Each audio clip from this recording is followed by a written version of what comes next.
A security story can be serious without being flashy. Today's deep dive is about a quiet pattern that matters to anyone using AI coding agents, cloud automation, modern package managers, CI runners, or data platforms. The central thesis is simple: automation is now the blast radius. When software can install dependencies, query databases, build containers, fetch remote services, and deploy jobs at machine speed, every trust decision around input, identity, and permission becomes more important. This is Daily Tech Hack Global for June 30, 2026. The question we will answer is, how do teams keep the speed benefits of AI and automation without letting ordinary project files, query inputs, or workflow configuration make high-impact security decisions on their own? First, a source note. Today's accessible sources are GitHub's reviewed advisory database and recent NVD CVE records. The CISA known exploited vulnerabilities JSON endpoint was not reachable from this unattended run, returning an access failure, so this episode does not claim that today's items are confirmed KEV exploited. That line matters. We are separating confirmed source facts from risk analysis, and we are keeping the technical detail at a defender level. No exploit payloads, no step-by-step abuse chain, and no operational attack instructions. The first story is a GitHub reviewed advisory for DGraph, tracked as GHSAQ2M96JP9C6MC CV 2026-44840.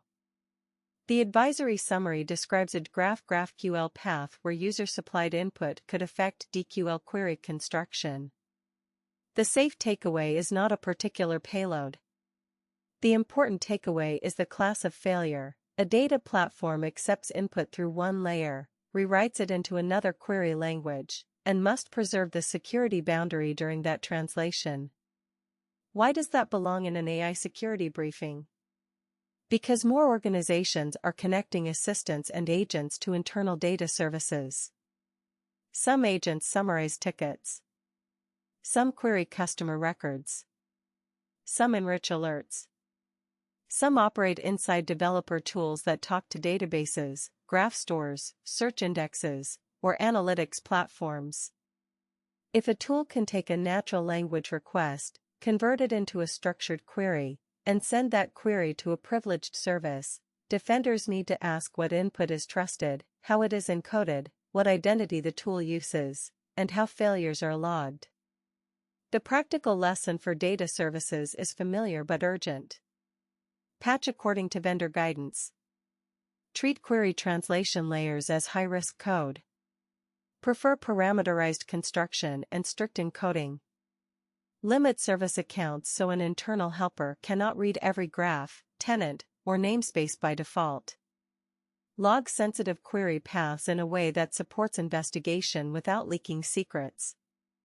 And when AI tools are involved, place them behind allow lists, scoped retrieval, and review gates for actions that go beyond read-only summarization. The second story is Node.js TLS hostname handling, listed in the recent NVD critical set as CVE 2026-48930 when present in the accessible feed. Hostname validation sounds narrow, but it sits inside a much larger trust chain. It is one of the places software decides whether a remote endpoint is really the service it claims to be. That decision protects API clients, package downloads, webhooks, bots, integration workers, serverless functions, and agent tools that fetch remote content.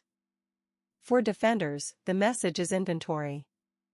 Node.js is often more than the public application. It can live in build scripts, internal command line tools, test runners, GitHub automation, cloud functions, and support bots. If a runtime security issue appears, the affected estate may be scattered across repositories and pipelines.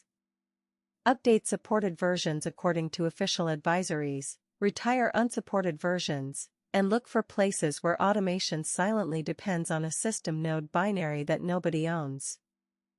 The third group of stories is about developer automation, Gitty Act_runner, JetBrains Kotlin build cache metadata, and Docker cron-style deployment automation appear in the recent critical NBD set when available. The products are different, but the pattern is the same. Automation turns text into action. A workflow file can become a container operation. Cache metadata can influence a build. Application configuration can become a scheduled command.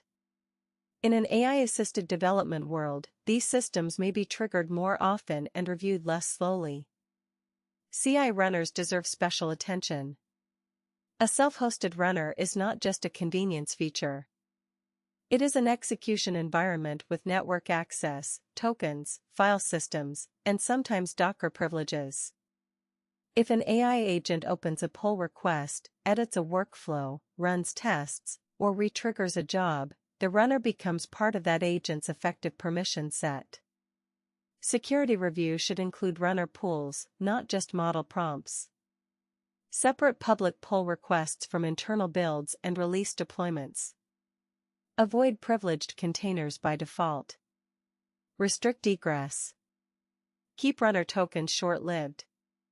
Do not mount sensitive host paths into low-trust jobs.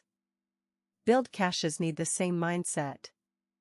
They are designed for speed, but they cross time and trust boundaries. A cache created in one environment may be consumed in another. If metadata formats, serialization, or provenance checks are weak, a performance feature can become a security surface. Teams should limit who can write to high-trust caches, separate caches for untrusted contributions, and make cache misses acceptable. A slower clean build is better than a fast build that reused untrusted state. Deployment hooks and cron plugins are another quiet risk. Scheduled automation feels administrative, but it is still code execution. If application-level configuration can influence system-level cron behavior, the platform needs a clear permission model. Who is allowed to schedule a command? Under which account does it run? What environment variables are available? Where do logs go? How quickly can the team disable the job and rotate credentials? These are boring questions until the day they become the incident timeline. Now connect these stories to AI agents. The risk is not that every coding assistant is unsafe. The risk is compression. Agents compress the time between seeing a repository and running a command. They may accept a package manager suggestion, invoke a build script, fetch a URL, open a browser, or apply a patch before a human has fully understood the trust boundary. That speed is valuable, but it means guardrails have to be designed before the action, not after the alert. A strong agent policy answers 4 questions before dangerous work begins. What input is being trusted? What action will run? What credential will it use? And what system can it reach? If the answer is unclear, the action should pause. Install commands, build commands, shell commands, network requests, secret access, and deployment steps should require explicit approval or a tightly scoped automation profile. Disposable workspaces should be the default for unfamiliar repositories. Broad cloud tokens should not be present in general-purpose coding sessions. For small teams and solo developers, the defensive version is simple. Keep your runtime and package managers current. Do not paste personal tokens into a project just because a README or assistant asks for them.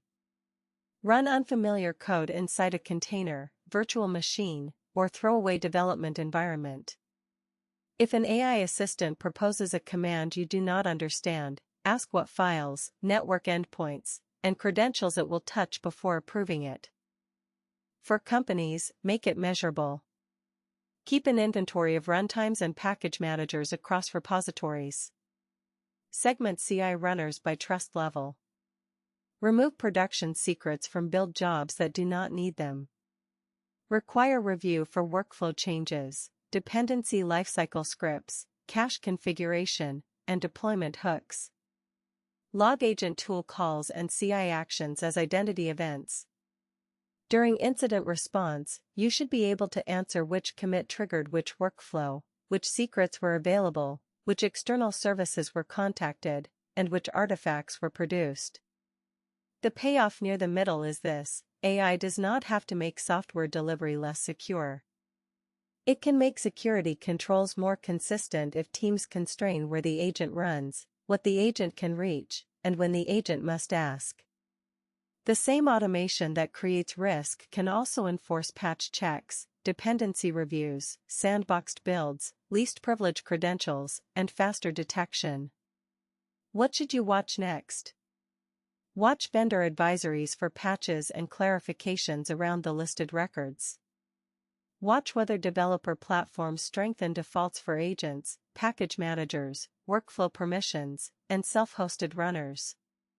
Watch whether security products begin treating agent tool calls like identity and access events rather than just chat transcripts.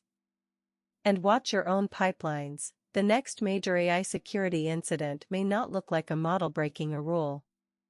It may look like a normal automated workflow doing exactly what untrusted input quietly asked it to do.